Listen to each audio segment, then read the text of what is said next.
17 मई साल 1498 ईस्वी को वर्तमान केरल राज्य के कालीकट तट पर समुद्र के रास्ते कुछ नाविकों ने कदम रखा, जिसके बाद मानो हमारे देश भारत की तकदीर ही बदल गई और इसकी कहानी कुछ अलग ढंग से ही लिखी जाने लगी। दोस्तों, ये वो दिन था जब यूरोपियन समुद्री नाविक एवं खोजकर्ता वास्को डी गामा ने भारत की खोज की थी। अब बहुत से लोग सोच रहे होंगे कि भारत का इतिहास तो हजारों साल पुराना है। सदियों से यहाँ पर जनपद, मौर्य साम्राज्य, गुप्ता साम्राज्य और दिल्ली सल्तनत के आदि राजाओं ने यहाँ पर राज किया था। तो फिर कोई कैसे भारत की खोज 1498 ईस्वी में कर सकता है? तो दोस्तों, आपको बता दें, भारत में सदियों से जितने भी आक्रमणकारी जैसे सिकंदर, मंगोल आदि आते थे, तो वह हमेशा भारत को पश्चिमी एशिया से जोड़ने वाले मशहूर रास्ते खैबर दर्रा से होकर आते थे।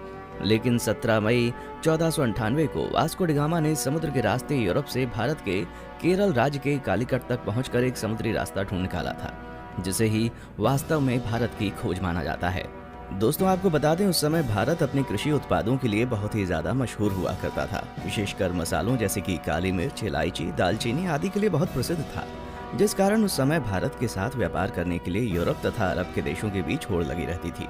लेकिन उस वक्त एशिया के प्रमुख देशों जैसे भारत, चीन, म्यांमार आदि के साथ व्यापार केवल स्थलीय मार्ग से ही होता था, जिसे सिर्फ मुस्लिम शासक एवं व्यापारी ही इस्तेमाल किया करते थे और मुस्लिम शासक उस मार्ग से यूरोपियों को व्यापार नहीं करने देते थे। लेकिन जब यूरोपीय लोग भारत में आने के बारे में और यहाँ की दौलत के बारे में सुनते थे, तो वे भारत पहुँचने के लिए और भी उत्सुक हो जाते थे। इसलिए व्यापार मार्ग की समस्या को खत्म करने के लिए कई यूरोपीय देशों ने यूरोप और भारत के मध्य एक समुद्री मार्ग खोजने का प्रयत्न शुरू कर दिया। मगर कई सालों के प्रयासों के बाद भी कोई सफल नहीं हो सका, क्योंकि उस समय यूरोप में समुद्र को लेकर तरह तरह की अफवाहें उड़ती रहती थी। जैसे कि कई लोगों का मानना था, अगर समुद्र में नाव को बहुत दूर तक ले गए तो नाव समुद्र के अंतिम छोर पर जाकर गिर जाएगी। इसलिए कुछ नाविक समुद्र में बहुत लंबा सफर नहीं करते थे।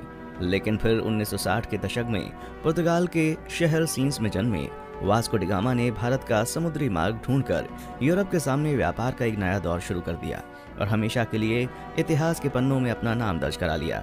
कैसे शुरू हुआ था भारत को खोजने का सफर? दोस्तों, वास्को डी गामा का जन्म 1960 के दशक के आसपास ही पुर्तगाल के सिंस में हुआ था। उनके पिता एस्टेवा भी एक अच्छे नाविक एवं समुद्री खोजकर्ता थे। वास्को डी गामा का सारा बचपन अपने पिता के साथ एक नाविक और यात्रा के माहौल में बीता था। फिर सन 1480 में वास्को डी गामा ने अपने पिता का अनुसरण करते हुए पुर्तगाली नौसेना में वो शामिल हुए।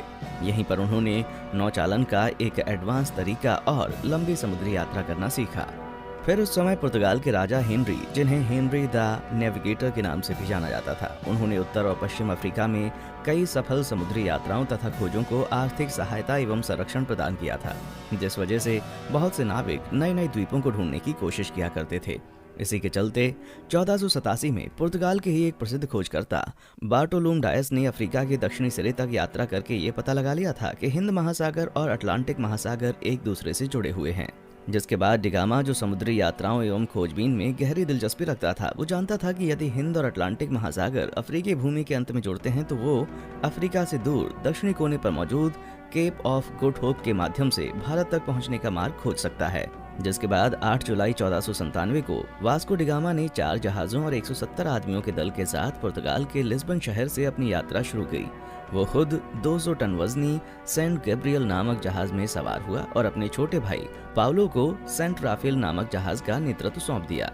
फिर कुछ दिनों के बाद उनका जहाजी बेड़ा इस समय के मोरक्को देश के निकट स्थित कैनरी द्वीप से गुजरते हुए केप वर्दे द्वीप समूह पहुंचा और वहीं 3 अगस्त तक रुका रहा। आपको बता दें, वे लोग जहाज पर अपने साथ पत्थरों के स्तंभ लेकर आया करते थे, जिसे वे लोग अपने मार्ग को चिन्हित करने के लिए विभिन्न महत्वपूर्ण पड़ावों पर स्थापित कर दिया करते थे, जिससे कि उन्हें वापसी का रास्ता मालूम हो सके। वास्को डी गामा ने गिनी की खाड़ी की तेज समुद्री धाराओं से बचने के लिए अटलांटिक महासागर में एक लंबा चक्का लगाया और फिर केप ऑफ गुड होप के दौरे के लिए पूर्व की ओर एक मोड़ ले लिया। ये भारत की खोज में उनकी पहली प्रमुख सफलता थी। फिर 7 नवंबर को उनका बेड़ा आज के दक्षिण अफ्रीका में स्थित सेंट हेलेना बे में पहुंचा। उस समय सेंट हेलेना बे का मौसम बहुत खराब था। वहां बहुत तेज हवा और समुद्री लहरें चल रही थी, जिस वजह से वास्को डी गामा का दल अगले 22 नवंबर तक आगे नहीं बढ़ सकता था। लेकिन फिर भी कुछ दिनों बाद मौसम अच्छा होने पर उन्होंने यात्रा करना शुरू कर दिया और वे केप ऑफ गुड होप पहुंच गए, जहां पहुंचकर उन्होंने इस जगह का अच्छे से दौरा किया। दोस्तों, आपको बता दें, जब Vasco da Gama Cape of Good Hope नामक स्थान पर पहुंचे तो तभी उन्होंने महसूस किया कि उसका भारत तक मार्ग खोजने का सपना हकीकत में तब्दील हो सकता है और फिर मार्ग को चिन्हित करने के लिए पहले की भांति वहां एक पत्थर का स्तंभ स्थापित किया और फिर आगे की यात्रा की तैयारी करने लगे। केप ऑफ गुड होप के आगे की यात्रा उन्होंने 8 दिसंबर को शुरू की थी और क्रिसमस आने तक वे दक्षिण अफ्रीका के नटाल तट पर पहुंच गए। अलग अलग नदियों को भीतर और बाहर से पार करते हुए डिगामा का बेड़ा धीरे धीरे मोजाम्बिक की ओर पहुंचना शुरू हुआ। इस बीच वे लगभग 1 महीने तक कहीं पर रुके और जहाजों की मरम्मती का काम किया। फिर 2 मार्च 1498 को डिगामा का बेड़ा मोजाम्बिक द्वीप पर पहुंच गया। जब डिगामा अपने दल के साथ मोजाम्बिक की धरती पर उतरा और वहां के निवासियों से मिला तो उन्हें लगा कि ये पुर्तगाली जहाजी भी उन्हीं की तरह मुसलमान है, इसलिए उन लोगों ने उनकी खूब मदद की। डिगामा का मोजाम्बिक में पड़ाव डालना काफी उपयोगी सिद्ध हुआ। वहां उसे समुद्र के किनारे बंदरगाह पर सोने, चांदी तथा मसालों से भरे हुए 4-5 जहाज दिखाई दिए। उसकी मुलाकात ऐसे स्थानीय लोगों से भी हुई जो कभी कभी भारतीय समुद्री तटों की यात्रा करते थे।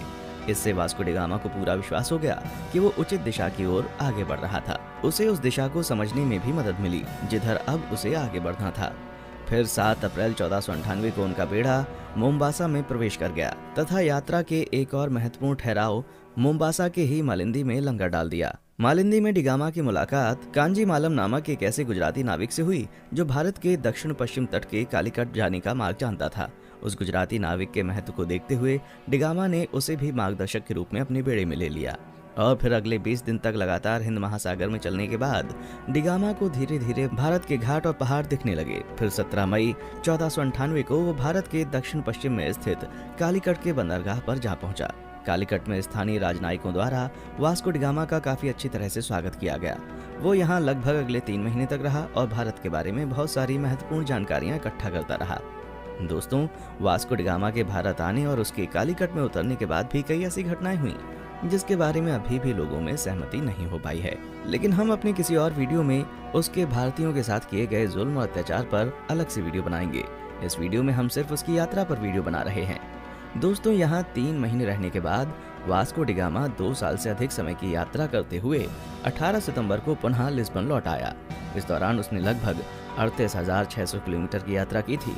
और दोस्तों, आपको बता दें कि इस लंबी साहसिक यात्रा में उसके कुल 170 साथी थे, जिसमें से 116 की यात्रा के दौरान मृत्यु हो गई थी। वास्को डी गामा की इस उपलब्धि से पुर्तगाल के राजा बहुत खुश हुए थे तथा उन्होंने उसे दूसरी बार फिर से 1502 में भारत की यात्रा पर भेजा था।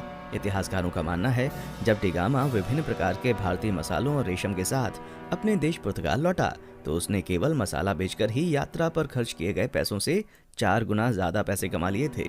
दोस्तों, फिर 1524 में वास्को डी गामा की मृत्यु कालीकट में ही तब हो गई जब वो अपनी तीसरी यात्रा पर भारत आया हुआ था और कई इतिहासकारों के मुताबिक उसकी मृत्यु का कारण मलेरिया था।